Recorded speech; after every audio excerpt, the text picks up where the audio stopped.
2018 juga di tanggal saya menikah, malamnya selesai acara di Batam itu beliau gathering, saya tertidur, ternyata saya mati suri.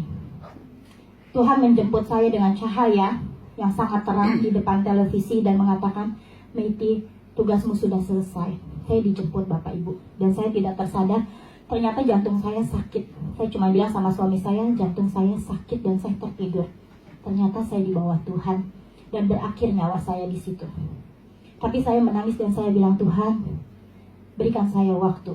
Karena saya meninggalkan satu anak kecil. Dan saya berjanji sama teman gereja saya untuk melayani Tuhan. Oke, saya digiring ke jalan kanan dan kiri. Disitulah saya dibawa Tuhan ke surga neraka. Pertama saya menginjakkan kaki saya yaitu di tempat neraka. Saat ini saya sedang ada di depan Bapak Ibu bukan untuk berdongeng atau bukan untuk menceritakan yang bukan-bukan. Tapi saya akan menceritakan apa yang saya lihat, apa yang saya dengar dan saya rasakan. Itu adalah tugas saya. Amin. Saya berjalan, lebih masuk lagi, ini tempat apa?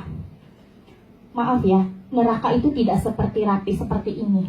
Tapi lantainya itu penuh dengan daging-daging mentah yang lempar-lempar. Dan bau busuknya melebihi dari bangkai tikus. Kalau kita cium bau tikus saja sudah bau banget. Tapi itu lebih-lebih daging manusia yang terlempar. Saya masuk lebih dalam lagi.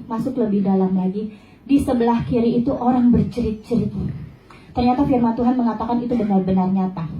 Gertakan gigi, tangisan, semuanya benar-benar ada di sana. Di sanalah tempatnya.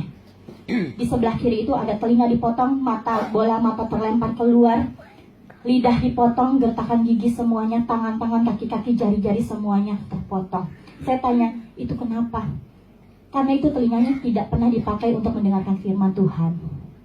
Bola matanya terlempar, kenapa? Karena matanya hanya melihat keindahan duniawi, tapi tidak datang untuk ke mezbah Tuhan. Kenapa lidahnya dipotong? Karena itu hanya mengucap saksi dusta saja, tidak pernah mengucapkan hal-hal kebaikan. Memfitnah orang, berbohong, itu tidak boleh. Kenapa jari-jarinya semuanya? Ternyata di sana semua dipertanggungjawabkan Bapak Ibu sendiri tanpa siapapun. Saya berjalan lagi. Kenapa itu? Itu ada homoseksual, ya, ada yang lesbian, semuanya ada yang narkoba, semuanya dicampur di sana. Yang homoseksual sama yang lesbian itu dipersatukan sama pasangannya di dunia, diikat di sana. Dan kelaminnya itu dipotong, digunting, numbuh lagi di sana bersifat abadi. Saya jalan lebih dalam lagi, di tengah-tengah itu ada penggorengan besar, yaitu kalau memang bapak-bapak, ibu-ibu sudah melihat contoh-contoh gambar-gambar neraka itu, ya itulah penggorengan, api perapian yang kekal. Di situ kita akan masuk, satu-satu berbaris dan satu-satu akan terlempar masuk ke sana, dan itu muncul lumer seperti lilin, muncul lumer dan itu terus-terusan. Dan di situ tidak ada lagi kesempatan untuk bertobat. Kalau mau bertobat, bertobatlah saat ini juga. Mumpung Tuhan kasih kesempatan untuk kita bertobat, jangan sia-siakan waktu yang ada seperti saya. Saya sempat meninggalkan Tuhan. Hampir saja. Cuman saya ingat kata-kata orang tua saya, jangan pernah jadi wanita malang. Jangan pernah jadi pelacur, sesusah apapun hidupmu. Tetap andalkan Tuhan. Puji Tuhan, Tuhan mengiring saya ke tempat ini. Terus saya berjalan lagi, lebih dalam lagi. Saya bilang, Tuhan, kenapa Tuhan bawa saya ke tempat ini? Kalau kamu pindah agama kemarin, tempat kamu ada di sana karena kamu sudah meninggalkan Tuhan. Yaitu tempat orang murtad. Karena kenapa saya dari kecil ikut Tuhan, tapi tidak pernah setia sama Tuhan. Tapi saya nggak pernah sadar kalau Tuhan ternyata baik dalam kehidupan saya. Sampai Tuhan menyembuhkan 4 kronis penyakit saya.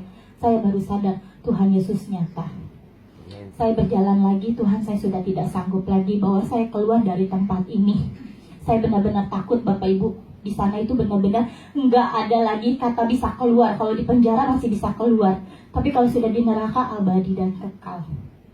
Saya berjalan keluar, habis dibawa ke tempat yang jorok, saya dibawa ke tempat yang tenang, yaitu satu taman yang indah. Saya masuk ke tempat itu, penuh sorak puji-pujian dan berjubah putih. Wajah-wajahnya senyum, beda banget sama yang sebelahnya. Terus saya masuk. Di samping pintu pertama kali saya masuk itu tempat seperti bangsa nggak besar, ya. Ini tempat apa Tuhan? Ini adalah tempat di mana orang-orang yang percaya Tuhan Yesus di akhir hidupnya. Itu surga bersama. Saya berjalan lagi, ini apa? Kok ada rumah 1, 2, 3, kecil, sedang, besar. Inilah rumahmu di surga. Kamu punya rumah di bumi, punya rumah di surga. Apa yang kamu perbuat terhitung di surga. Jadi apa yang kita lakukan di bumi ini, sama kita lagi mengumpulkan batu bata, pondasi rumah, semuanya itu tercetak di sana. Tinggal tergantung kita dapat rumah yang mana. Kecilkah, sedangkah, besarkah, sesuai perbuatan kita. Dan kita menanti janji Tuhan. Saya berjalan lagi, mau dibawa kemana lagi? Satu kerajaan, tapi saya nggak boleh masuk ke tempat itu. Terakhir adalah ujung, yaitu satu seperti gudang, ruangan yang agak gelap. Ini apa Tuhan, tempat apa? Kok banyak rak-rak, kontainer gitu ya, lemari-lemari, dibuka satu.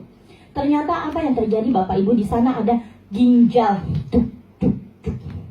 Di sana ada jantung, dan di sana sudah ada nama-namanya. Saya membawa kamu ke tempat ini untuk kamu sadari betapa baiknya Tuhan Yesus. Kalau enggak, ternyata jantung saya nggak balik lagi. Saya dikasih jantung yang baru.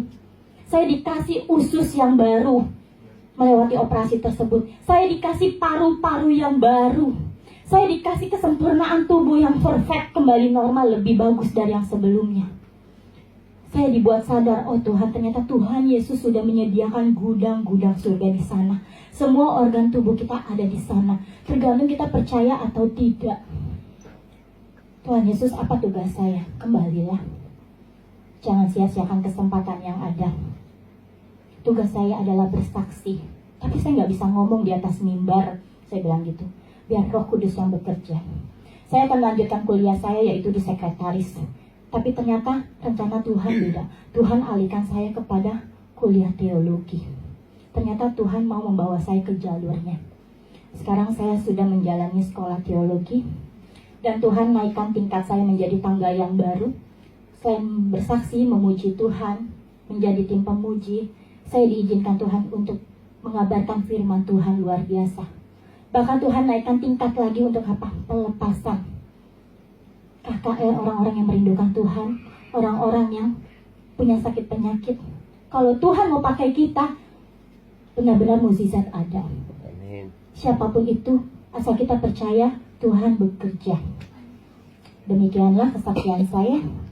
Saya akan